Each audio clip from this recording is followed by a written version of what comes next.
Hello, I'm the Pink Phantom, and this is my podcast. Join me as I delve into the world of games and gaming, and especially old school RPGs. Together, let's voyage into the astral realm and check out my phantom thoughts. I'm going to touch, I think briefly, on a subject that I didn't think I would ever cover in this podcast because it's one of those sort of evergreen social media outrage conversations that appears, recurrently. That's why it's evergreen. I guess those two mean the same thing. I could have avoided using one of those. And this is fudging dice. I've seen a lot of it mainly on the artist formerly known as Twitter, is where I've seen it most. And, it's typically when I see it, it's coming from the strongest against it arguments or simply statements. They're not really arguments. It's coming from largely people that I've seen through my feed, a lot of whom I don't subscribe to, but others do. And so, of course, when they respond, it ends up as part of that string that, their way of playing RPGs is the only right way. In fact, they're the only ones that play real D&D. And they're strenuously against dice fudging under any circumstances, and how dare you, and these accounts tend to talk down to other folks that play in RPGs that don't play exactly their way. So mostly it's just like, and whatever. But this most recent round, some of the accounts that I actually subscribed to that ended up in this situation, and I've seen it not just there. Now that I think about it, I've seen some blog posts appear in my email box blogs I subscribe to, accounts that I follow, or folks that I respect in the RPG sphere, talking how if you're fudging dice, you're essentially a bad human being. They don't put it in those exact terms, but they talk about it almost like you shot somebody. That it's that level of betrayal if you fudge a dice roll, if you fudge an outcome that way using dice. And fudging dice is always the context.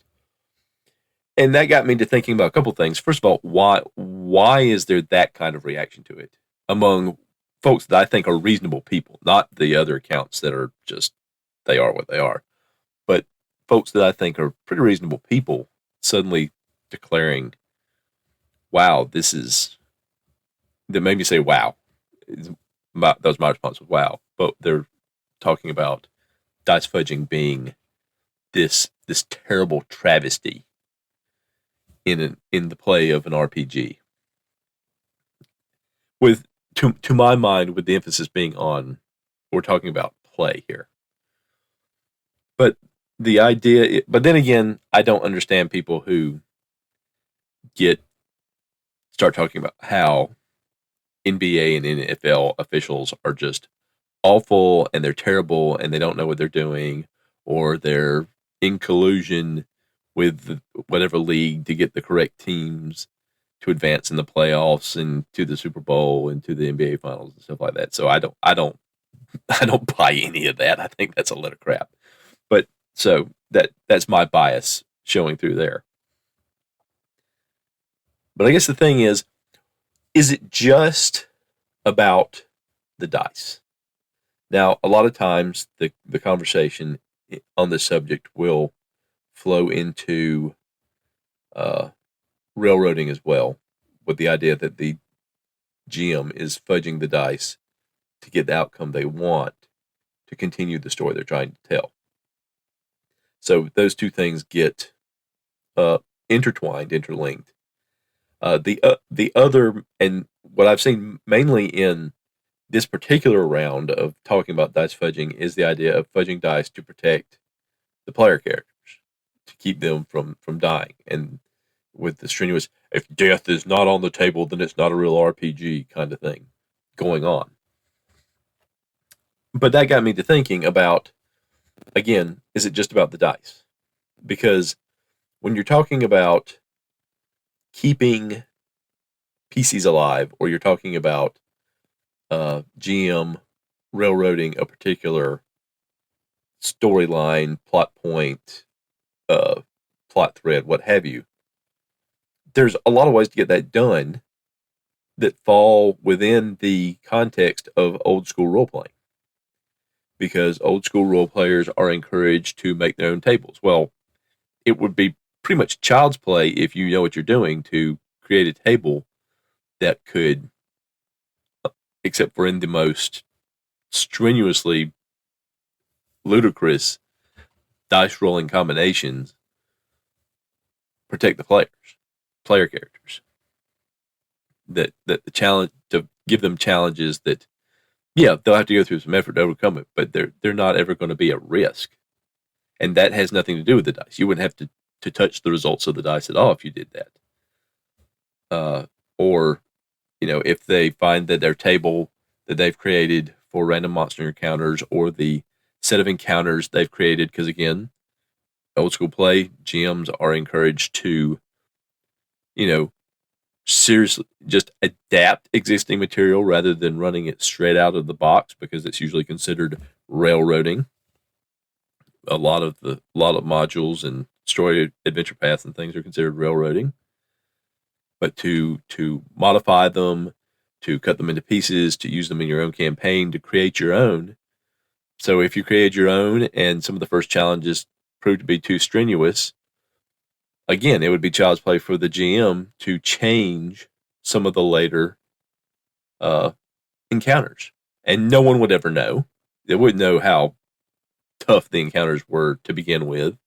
So if the GM made them easier, cut the numbers in half, cut their HP, those kinds of things, and that's another part of the dice fudging argument is, well, they're going to know. Of course they're going to know. Everybody knows when you're fudging your dice. And I think you're overestimating the abilities of human beings in the moment to determine what's going on. Especially if it's not if obviously it's open die rolls, you can't fudge them because there's the result. But if you're just rolling dice behind a screen, nobody's going to know. Some people may figure it out eventually if they say, we've never really been in a bad situation. What's going on here? But some people aren't going to ask those questions because they're having fun. And if you're having fun, you're not going to ask the questions of, what's the man behind the curtain doing, because you're having a good time. It's what you signed up for. So, and again, if you're adjusting the numbers before the dice are even rolled, that's another thing removed from the dice roll. So is that fudging dice, though? Is that, if you're manipulating the numbers, is that fudging dice? If you manipulate the numbers just to get something over with, if you have a combat encounter, and this is usually the context of the dice fudging, is usually talking about combat, because let's face it, that's the time we roll the dice the most, right? In a lot of these games is when it's in combat. But if you're in combat and it's obvious the party's going to win, because this is an argument I've seen in these threads on multiple occasions, where GMs will say, well, I'll fudge dice when it's obvious the party's going to win and the combat is just lingering. It's just lingering on, because essentially the time is more valuable than just going with the numbers as they stand. So they, say, okay, yep, that last roll killed it. Even though maybe on the book they still had 10 hit points left, 20 hit points left. But if the creature's not doing little to no damage to the party, and the party's gonna kill the creature, and the party's just rolling low on their damage, or they're not getting the hits they would normally get, that's fudging dice, because you're manipulating the result, right? I mean, not the dice result themselves, but you're manipulating the formula. So would that be fudging dice if you're just getting the combat to an end because you think it needs to end? I don't know. I mean, we work so hard, especially in old school RPGs, to avoid the dice, really, where the GMs are encouraged to adjudicate based on, particularly outside of combat, based on player description rather than calling for an ability check roll or something. Because again, the old school way is the answer is not on your character sheet; it's in your analysis of the situation and deciding what your PC is going to do. So what is dice fudging? I mean, the literal definition is you rolled the dice, you ignored the result, and gave the result you wanted the dice to be. But is that all it is? And is that worse than manipulating the numbers that the dice are going to affect?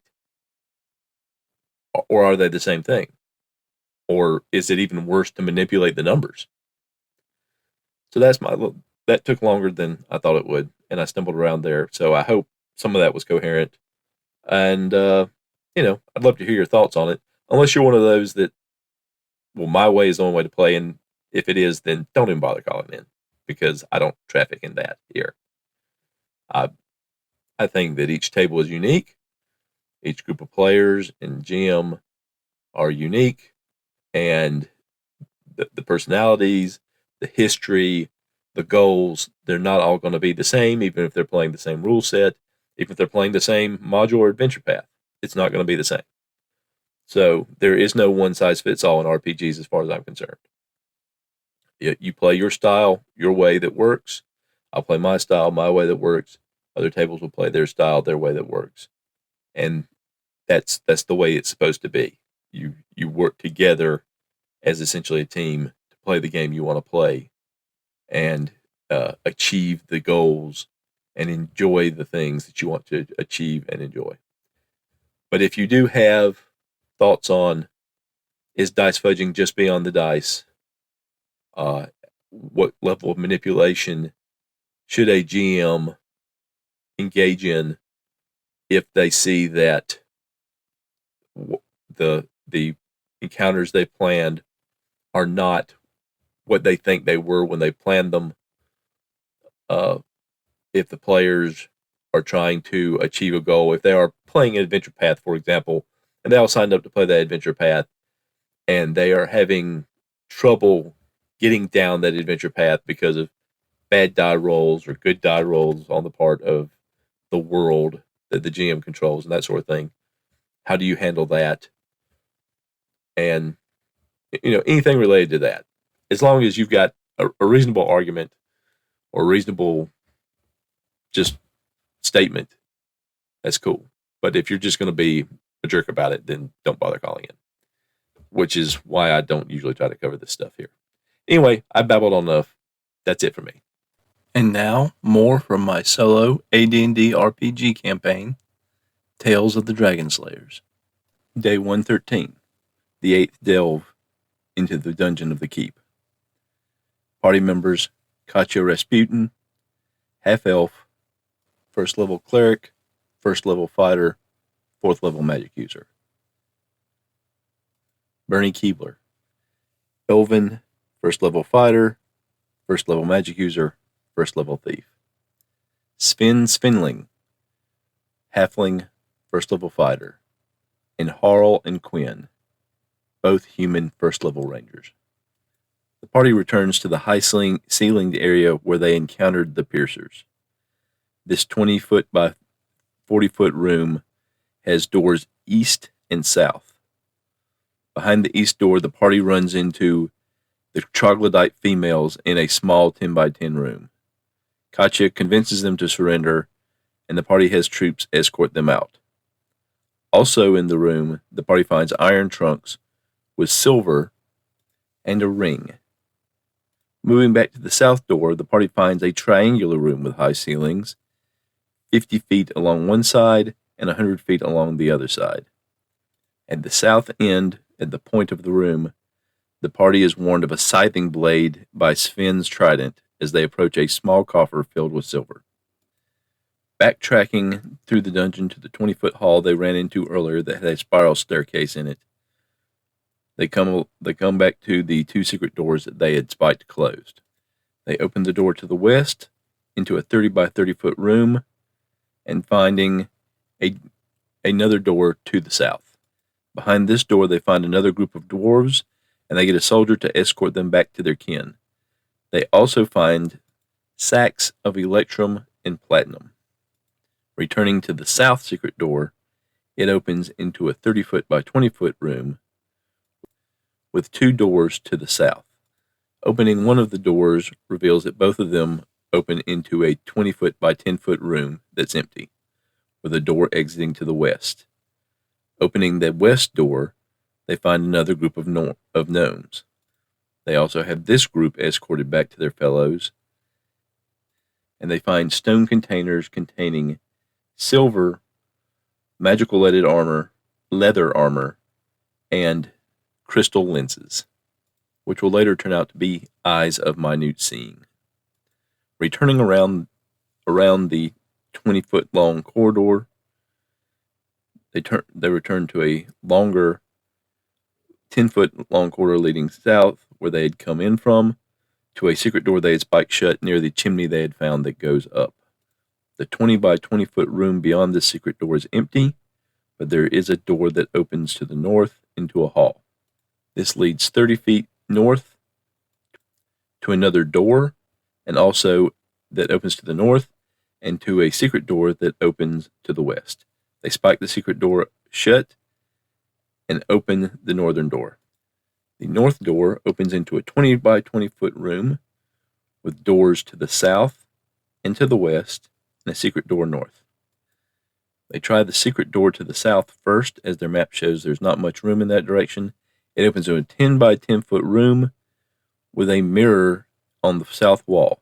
This mirror shows not just a reflection of the room they're in, but in a shadowy way, another room full of mirrors, which is very much reminds them of the room full of mirrors they found in the area of the dungeon with the traps with the lodestones that are behind the walls that can attract metal to them. While sensing the magic of the mirror and seeing that there should be some connection between the two, they elect not to put it to the test and return back to the 20 by 20 room. They go through the regular door to the west. It opens into a north-south corridor, which leads 30 feet south, past the secret door they had spiked from the previous hallway, to a door to the south. And that door opens into an empty 20-foot by 40-foot room. Returning to the 20 by 20-foot room, they take the secret door north, and it opens into another 20-foot by 40-foot room, filled with giant rats. The party surprises the rats and manages to kill 11 of them before the rest of them scatter. In metal urns, they find gold, a potion, and a talisman. There are two more doors to the west. The party takes the southmost of the west doors and finds that they both open into a 30-foot by 40-foot room, with those two doors, a secret door to the south, and another door to the north. According to the map, there should be a room they've explored previously on the other side of the door to the north, but they don't remember seeing the door. They go through it and discover it is a one-way door, so they have to loop their way back around through various hallways back to the room before taking the secret door to the south. This leads to a 30-foot long hallway going from east to west. As they go along, Harl gets stuck to the wall with another one of the lodestone traps, but they are able to free him. According to their map, the door to the west opens into an area clear near to their home base area. As they are leaving, a group of berserkers come up behind them. Both sides are surprised, and the berserkers are uncertain how to react to the party initially, but the party convinces them to be escorted out so they can rejoin their brethren outside. The party realizes that the only unexplored section of this floor is the one with multiple of the lodestone traps. Choosing the best route to avoid multiple traps and skirt by one, They skirt by one of them and unspike a door at the end of the hall where they and the berserkers had previously fought orcs. It opens to the south into a 30 by 30 foot empty room with another door to the south. This door opens into a 40 foot by 30 foot room with 35 dwarves and their chief, his lieutenant, and several fighter clerics. It's at this point that I'll reveal that Quinn has been fighting with what he thinks is a magical axe with a hammerhead on the back of it. It is, in fact, an artifact, the axe of the dwarvish lords. And at this point, I decided to see if the dwarves would recognize what this was, since they were a lot of higher level dwarves. What I did was I just added all their levels up and decided to roll percentile dice. And their combined total was 37, but the dice rolled a 69, so I ruled that they didn't recognize exactly what this was, although it probably is familiar to them and they just don't know why. One of those things in the back of your head.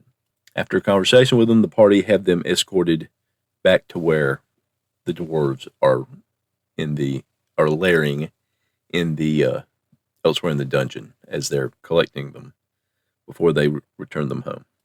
The party finds bags of copper. When they move one of them, there is a large shattering sound, and they find metal fragments in that other bag. This is an egg of shattering, and it shatters when you move it or when you detect magic on it.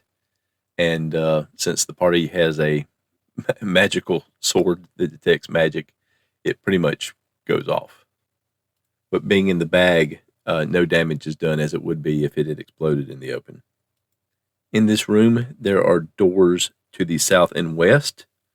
The party's map doesn't show the west door, even though it should, because they have gone down that hallway before, and they realize it's probably another one-way door. So they go through the door to the south. This door opens into a 40 by 40 foot room, and the party is immediately on edge as it has ceilings that are 30 foot high and craggy. Amazingly, despite a 95% chance to do so, the piercers do not catch the party by surprise when they come crashing down. Katya tells the others to hold off as they begin retreating toward the walls, and is able to catch 3 of them in a web attack as they reach the walls to climb back up. The others attack the one that Katya couldn't catch and deal a lot of damage to it. The party then regains the initiative. Katya finishes off the one that they attacked with a magic missile, and the party is able to kill one of the ones in the web and injure the 2 others before they slowly escape through the web.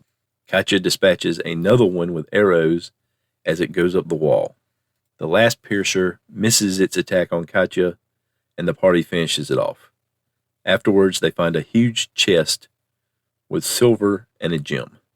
This room has a door to the south, which opens into a 40 foot by 20 foot empty room with doors south and west. Once again, the party realizes the door to the west is probably a one-way door, and they go through the door in the south to discover it is also a one-way door, leading into another 40 foot by 20 foot room. It's also empty with one remaining door to the west, but they realize it's a door that they spiked from the other side. But the party is able to eventually bash their way out, and after that, they return home, having fully explored the first floor of their keep. The opening music of this podcast is Strength of the Titans, and the closing music is Late Night Radio, both by Kevin MacLeod of Incompetech.com, licensed under Creative Commons by Attribution 4.0 license. Thank you for listening to Phantom Thoughts. I would love to hear your feedback. You don't have to be part of the show. If you want to contact me and let me know, hey, these are for your eyes only. I just wanted to give you thoughts, ideas, response, and it's really for your eyes or ears only. That's absolutely fine. I'd love to hear from you either way. So just let me know when you contact me. I don't want to be part of the show. There are lots of different ways you can contact me. You can send me an email at phantomthoughtspodcast@gmail.com. And that can be a regular email, or you can attach an audio file to it. you can use the message button on my podcast site on podcasters.spotify.com/pod/show/phantom thoughts.